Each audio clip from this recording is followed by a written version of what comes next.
जय हिंद प्यारे छात्रों, मैं दिलीप सर आप सबों को बीएन कंसेप्ट क्लासेस पर स्वागत करता हूं दोस्तों। तो जैसा कि दोस्तों अभी हम लोग इंग्लिश में क्लास 12 इंग्लिश में अभी हम लोग 3 पारा तक अभी तक पढ़ चुके थे। आज हम लोग पारा 4 से स्टार्ट करेंगे और एक एक सेंटेंस का है ना हिंदी में ट्रांसलेशन करते हुए हम लोग आगे बढ़ेंगे।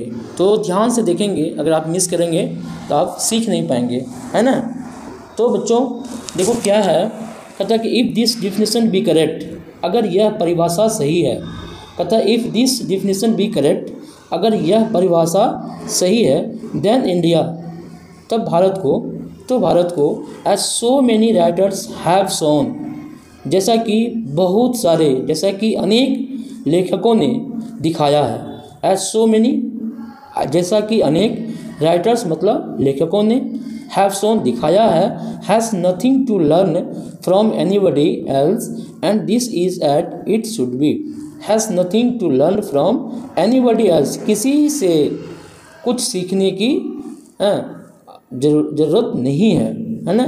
Has nothing to learn from anybody, किसी से कुछ सीखने को नहीं है। एंड दिस इज एज, यह वैसा ही है जैसा इसे होना चाहिए। And this is as it should be, कहते हैं यह वैसा ही है जैसा इसे होना चाहिए। चलिए आगे बढ़ते हैं पैराग्राफ 5 को। We notice that the mind is a restless bird, we notice that the mind is a restless bird, जैसा कि हम देखते हैं कि मन एक बेचैन पक्षी है।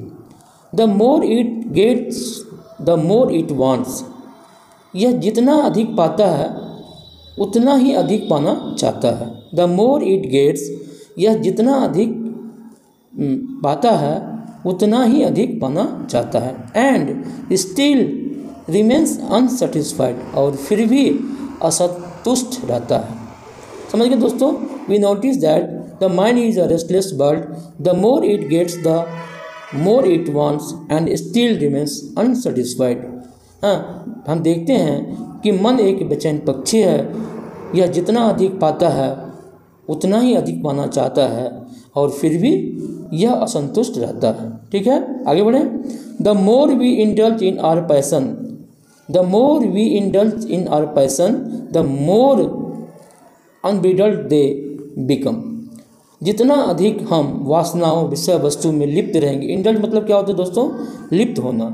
The more we indulge in our passion, जितना अधिक हम विषय वस्तु वासनाओं में लिप्त रहते हैं, the more unbridled they become, उतना ही अधिक ये बेलगाम, अनब्रिडल्ड मीन्स क्या होता है? बेलगाम होना। तो ये बेलगाम होते जाते हैं। Our ancestor therefore set a limit to our indulgences, कहता आवर एंसेस्टर देयरफॉर, इसीलिए हमारे पूर्वजों ने set a limit to our indulgence, कि हमारे पूर्वजों ने इसकी एक सीमा, संलिप्तता है ना, विषय वस्तु में संलिप्तता की एक सीमा निर्धारित किया हुआ है। दे सा that happiness was largely a mental condition, उन्होंने क्या देखा? उन्होंने देखा कि हैप्पीनेस, खुशी सिर्फ एक मानसिक अवस्था है, खुशी एक सिर्फ मानसिक अवस्था है। ओके फ्रेंड, आगे बढ़ें। पैरा 6 को आप पढ़ते हैं। A man is not necessarily happy because he is rich और unhappy because he is poor. कहता a man is not necessarily happy, हाँ, जो व्यक्ति धनी है, जो व्यक्ति अमीर है, जो व्यक्ति अमीर होने के कारण खुश है और गरीब होने के कारण दुखी है, हाँ, अनहैप्पी मतलब दुखी है, हाँ, यह कोई ज़रूरी नहीं है ना। कोई व्यक्ति अमीर होने के कारण सुखी है और कोई गरीब होने के कारण दुखी है, यह कोई ज़रूरी नहीं है। वही इसका मतलब हुआ। अ man is not necessarily happy, necessarily मतलब कोई ज़रूरी नहीं है कि वो खुश रहेगा अमीर होने के कारण, और unhappy because he is poor, और दुखी रहेगा क्योंकि वो गरीब है, यह कोई ज़रूरी नहीं है। The rich are often seen to be unhappy, the rich are often मतलब प्रायः होता है, सीन देखा गया, टू बी अनहैप्पी मतलब दुखी। गरीब आर ऑफन प्रायः सुखी दुखी देखे गए हैं, है ना, पाए गए हैं। अमीर जो होते हैं हमेशा प्रायः दुखी पाए गए हैं और गरीब प्रायः सुखी पाए गए हैं। समझ गए? अमीर प्रायः सुखी, गरीब प्रायः दुखी देखे गए हैं, पाए गए हैं। Millions will always remain poor, millions लाखों, ऑलवेज रिमेन पुअर सदैव गरीब रहेंगे, लाखों सदैव मतलब हमेशा गरीब रहेंगे।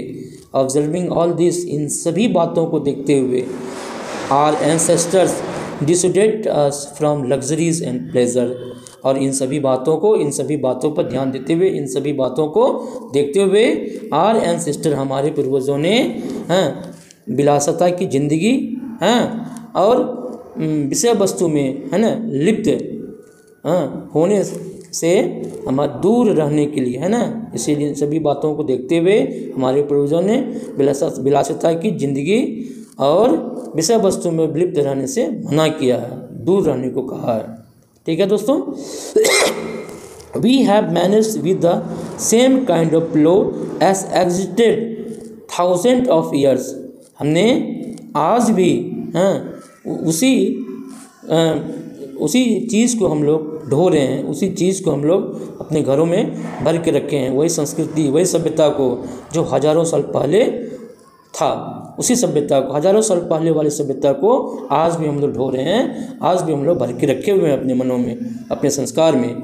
इसका मतलब वही हुआ दोस्तों, we have retained the same kind of cottage that we had in former times, कहता है हमने अपने घरों में, है ना, वही भर के रखे हैं जो पूर्व में था। And our indigenous education remains the same as before, और हमारी घरेलू शिक्षा जो पद्धति है वैसा ही है जैसा पूर्व में था।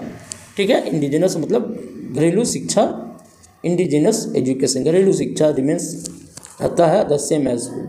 We have had no system of life corroding competition, कहता है we have had no system of life corroding competition, जीवन को धीरे धीरे नष्ट करने वाली प्रतिस्पर्धात्मक शिक्षा, प्रतिस्पर्धात्मक, we have had no system of life corroding competition, life corroding मतलब जीवन को धीरे धीरे नष्ट करने वाली प्रतिस्पर्धात्मक परीक्षा से, जीवन सिस्टम पद्धति से हम लोग दूर रहना चाहिए। वी हैड नो नहीं था, है ना, we have had no system of life corroding competition, जीवन को धीरे धीरे नष्ट करने वाले प्रतिस्पर्धात्मक पद्धति हमारे पास नहीं था। ईच नहीं है, each followed his own occupation और trade and charge a regular wage, प्रत्येक, है ना, प्रत्येक वासी, प्रत्येक व्यक्ति अपने व्यवसाय और व्यापार को करते हैं and charge a regular wage, और अपना मजदूरी पाते हैं, है ना, अपना मजदूरी पाते हैं।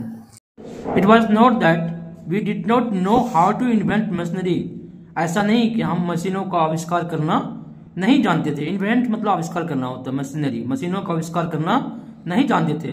But our forefathers knew that, लेकिन हमारे पूर्वज जानते थे, if we set our hearts after such thing, अगर हम इन सारी चीज़ों में दिल लगाते हैं, वी वुड बिकम, हम गुलाम हो जाएंगे, and lose our moral fiber, और हम अपने नैतिकता को खो देंगे। They therefore after due deliberation They therefore, after due deliberation, decided that we should only do what we could with our hands and feet. तो इसीलिए वे लोग काफ़ी सोच समझकर निर्णय लिया कि हमें वही करना चाहिए जो हम अपने हाथों और पैरों से कर सकते हैं। They saw that our real happiness and health, उन्होंने देखा कि हमारी वास्तविक खुशी और स्वास्थ्य